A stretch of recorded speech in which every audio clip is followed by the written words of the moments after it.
Mainit-init na chismis. Love expert may nasabi ulit sa Don Bell. Ito, nakakaloka. Nabalitaan nyo ba ang namili ng mapapangasawa ni Tita Maricel ay ang mami niya? Una palang kita niya kay Tito A ay nagustuhan niya na nito. Sabi niya, dapat ganyan ang mapapangasawa mo. And naging sila nga. Mothers knows best and Tita M never get wrong for choosing the right girl for her son. And ang maganda, pinapatunayan talaga ni Donnie na hindi lang pinili ng nanay niya, kundi pinili rin niya at ng puso nito.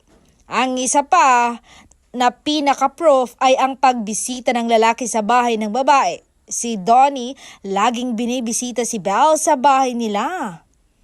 Tignan mo kung gaano ka-close si Donnie and Tita Kath. And talagang pinakilala pa si Belle sa buong pamilya at buong angkan nito.